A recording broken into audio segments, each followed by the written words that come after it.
you call. Okay. That's what we're here for.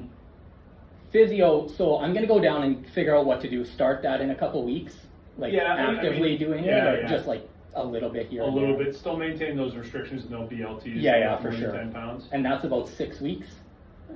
6 to 8 weeks, maybe. 6 to 8 yeah, weeks. I mean, a big part's going to be staying ahead of that nerve irritation, working Right. on those nerve glides. And then grafting usually starts to fuse and take place Yeah, it takes 3 a- to 6, and then 6 to 9. You're doing pretty good. Typically, yeah. So what we see is that this cage is fortunately much bigger, and we regrafted the back. Right.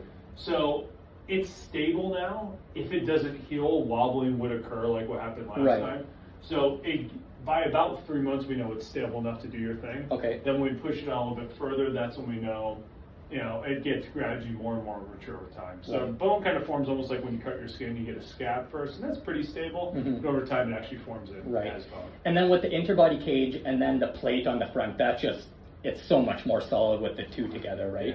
Yeah, exactly. So biomechanically, not to get too nerdy with this, Mhm. but in general, this plate is equivalent to one set of screws in the back. Okay.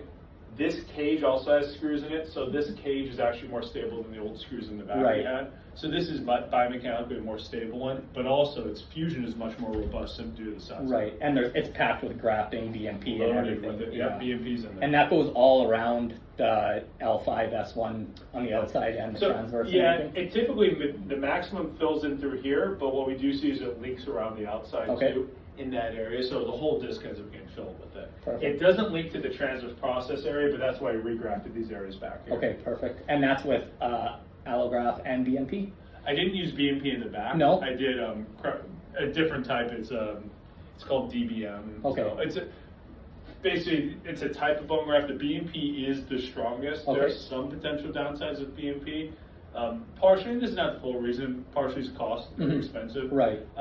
More so, it can cause some swelling and you can actually overload it. Okay. Sometimes BMP is actually not the best fusion if you don't put other stuff with it. Okay. So with this, I put this stuff called demineralized bone matrix, which is kind of like this putty that BMP sticks to and gets great fusion rates through here. Okay. So in a study we did, nothing's 100%, but actually in about 200 something cages, all of them had healed by 6 months. Nice.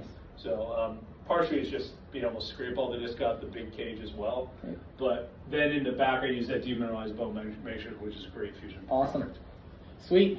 Yeah. I'm Love it, feeling man. more stable surgical pain, but yeah, looking forward to what the future brings here. Call me soon if you need Thank you anything. very much. Absolutely, you're amazing. Thank you. Tell your daughter I'm happy to help out. There you go.